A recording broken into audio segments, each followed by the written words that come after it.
Welcome back to Algebra 1, Chapter 8, Section 1 in this book.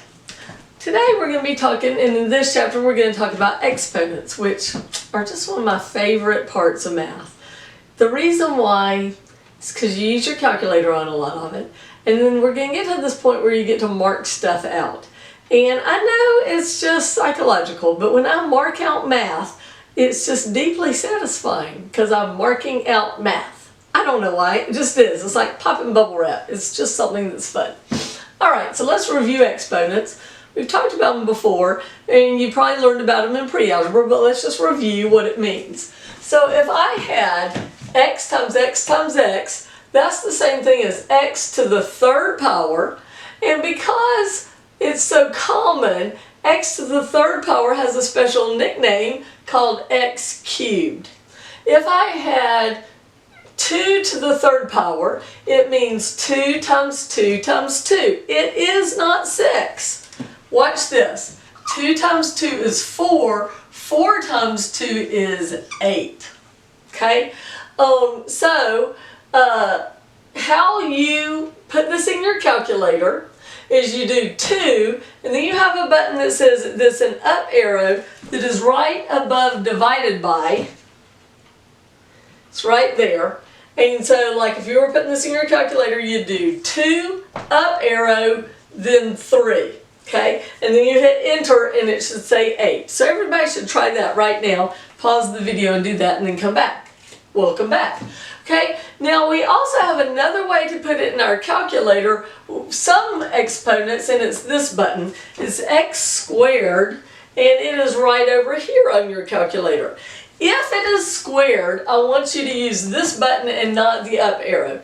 The reason why is it will save you, as my daddy used to say, a world of hurt, because if you do the x squared button, it puts you back down in what I call numerator land, and the up arrow that will leave you in exponent land, and then you have to use the arrow keys to get back down to the level you want to be at.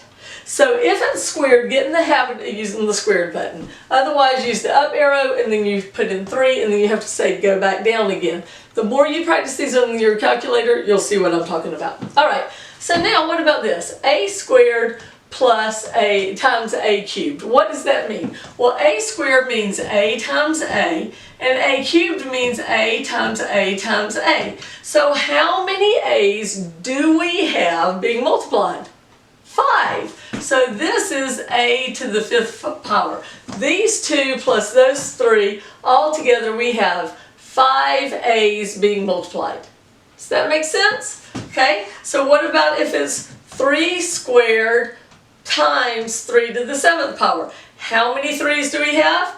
Well, we have 2 there, and 1, 2, 3, 4, 5, 6, 7 there. I think I got it right. But all together, how many 3's do I have there? I have 9. So these 2 plus those 7 is 9. And we don't care. Now, on your homework, they want this is the answer. Only if they tell you to do you do 3 up arrow 9 and see what it equals. Usually they want the answers to look like this in this section. Right? How about this one? 5 squared and then all to the 4th power. This is how you remember this. What does that parentheses mean? It means times. So this means times. 2 times 4. What is 2 times 4? 8. You see how to do it? You just do what it says. 2 times 4 is 8. Okay, how about this one? It's got 2 things in the parentheses. Like any parentheses, what's on the outside goes for everything on the inside. So this is x to the 3rd, y to the 3rd. Now this one, there's 2 ways to do it. Remember, please excuse my dear Aunt Sally, that first please is parentheses. So you can do 2 times 3 is 6 to the 6th power, or you could do 2 to the 6 times 3 to the 6, or you could do 6 to the 6. It's the same thing. So on your calculator, you would do that and get the answer. How about this one? 5 to the third times 5 to the sixth. How many 5s do we have? We've got 9 of them. How about this? 2 and 3 and 4. 3 and 4 is 7, 8, 9. So how many x's do we have being multiplied? We have 9. What about this one? What goes there? It's an understood, you guessed it, 1. 3 to the first power is 3. If it's not written, there's a 1. So how many 3's do we have altogether? This one and those 5 make 6. Now, remember I told you before when we talked about exponents, if it's negative, you have to put it in parentheses or else your calculator thinks it's 2 to the fourth power times an understood negative 1 and it will give you the wrong answer.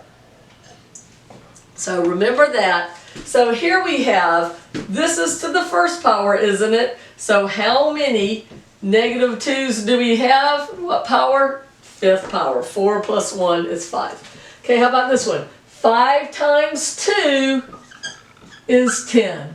2 times 4 is 8. How about this one?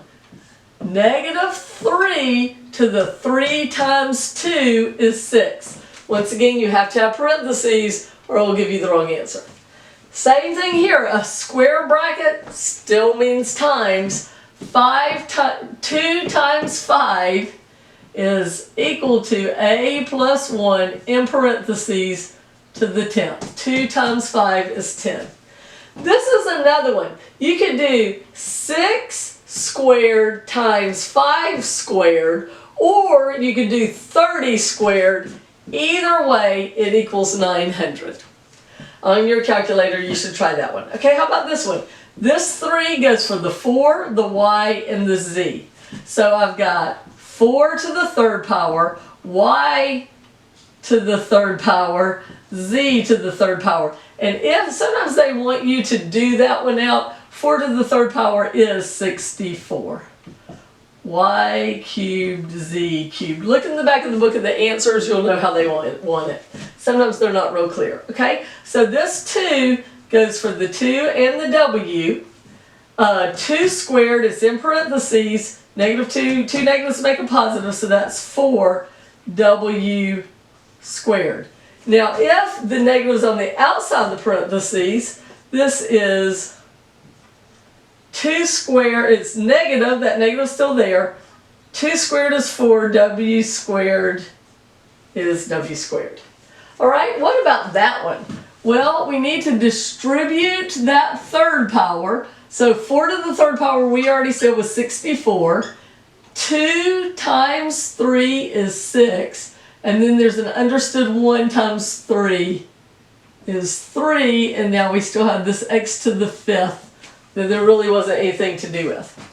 There's a problem in the book. It says if you double the radius of the circle, what happens to the, how big it is? Well, it's this ratio, and we can actually do one of my favorite things, working out math. If I have pi in the numerator and pi in the denominator, they cancel out. Okay, this is 2 squared is 4 r squared. I just distributed it. And now I have r squared in the denominator and r squared in the numerator. They mark out. Fun. So what's left? 4. So the answer to this is 4. If you double the radius, the circle is 4 times bigger. Interesting. Alright, here's one. 2 to the 10th times 2 to the 15th. You can do 10 plus 15 is 25. So I have 25 2's. Or you could do 2 to the 10th times 2 to the 15th on your calculator. Type it in exactly, you'll get the right answer. And it's this, 33,554,432. And it says that if you just guessed on a true-false test that 1 in that is the probability that you would get 100. But they didn't tell me, as far as I saw, how many problems it was. So the whole point of this math problem is to try to get you not to guess on true-false test. But really, what is the probability? If you just pure guess on the test, by probability, what should you make on the test? A 50. Because each question you have a 50-50 shot of getting it right.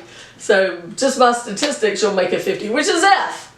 It's an F plus, it's not a 0, but you know. So my advice is always, if you know it, answer it.